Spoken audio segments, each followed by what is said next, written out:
So hey nerds, this is Suman and this is our today's integral, and this is one of the very much interesting integral. Once you know the identity for this, you can actually substitute and you can get your desired result. So the identity is going to be sine x can be written as 2 tan x by 2 over 1 plus tan square x by 2. So this is the simple identity you have to memorize. So integral dx over 5 minus 4 2 tan x by 2 by 1 plus tan square x by 2.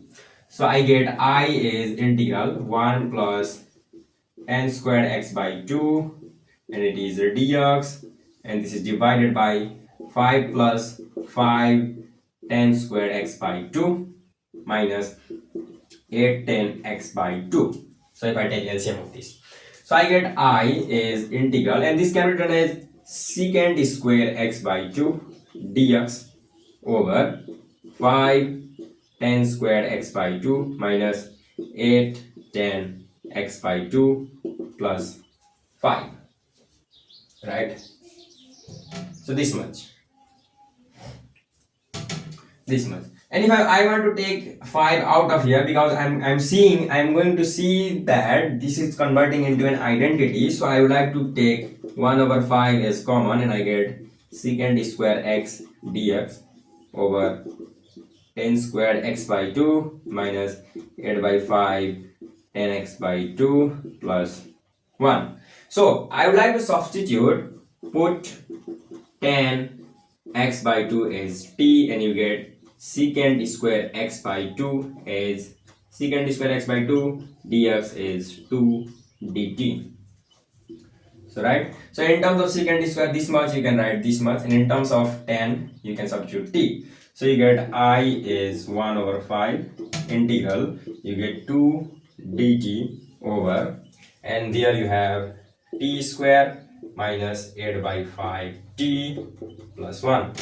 So from here you get I is 2 over 5 integral dt over a square minus 2a b plus b squared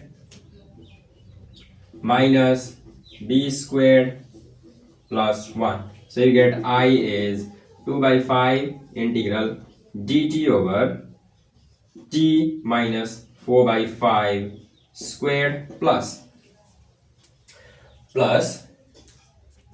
4 by 5,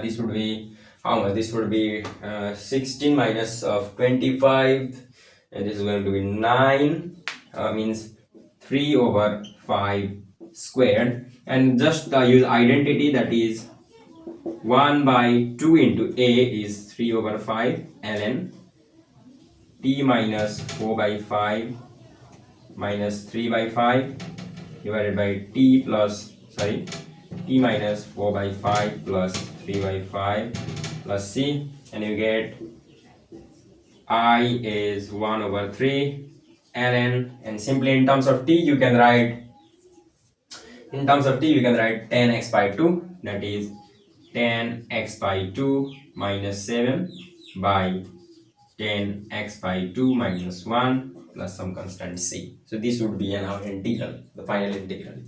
And up to there, bye bye.